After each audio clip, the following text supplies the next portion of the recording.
quelle est la part de création dans votre recherche?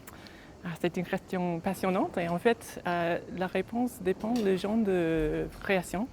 Si j'écris un texte philosophique, c'est une chose très différente de l'écriture d'un texte plus littéraire, comme la biographie de Simone de Beauvoir, parce que les voix des textes sont très différentes. Et pour moi, c'est très intéressant de réfléchir sur la question de voix au début des projets, au début de l'écriture de projets. Et en fait, il y a un philosophe anglais, Bernard Williams, qui a dit que du moment qu'on a trouvé la voix, on a trouvé la structure de l'écriture. Vous êtes une spécialiste de Simone de Beauvoir et vous faites émerger notamment un concept chez elle qui est le possible. Alors qu'est-ce que le possible chez Simone de Beauvoir? Le possible pour Beauvoir, ce n'est pas juste une catégorie de modèle de la logique, c'est une catégorie, comme chez Bergson, de rétrospective construction, je crois. Après, on a vécu quelque chose, on peut le voir comme un choix entre autres choix. Mais je trouve aussi elle a une philosophie qui est très possibilisante.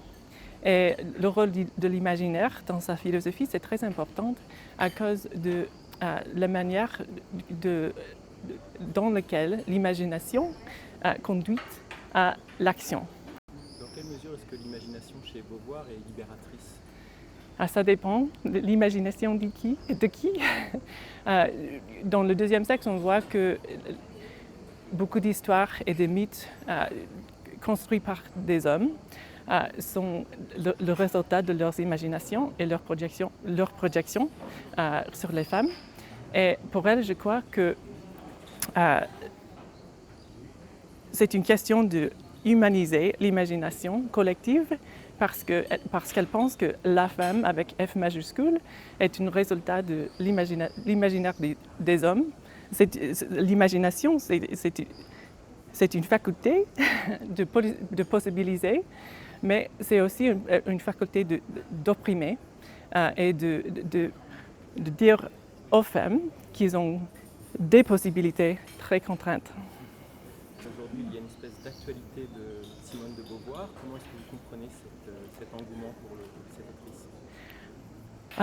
actrice? C'est une question fascinante et je pense qu'il y a plusieurs sens dans lesquels sa philosophie parle à nos jours.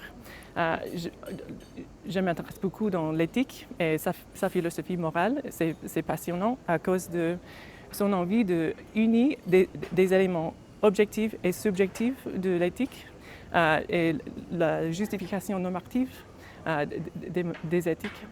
Mais aussi, au niveau du féminisme, je pense qu'elle a uni des questions d'individus et collectives et des questions corporelles. Elle a dit que le corps, c'est important, mais pas en général le corps abstrait, mais le corps concret des individus dans des situations individuelles.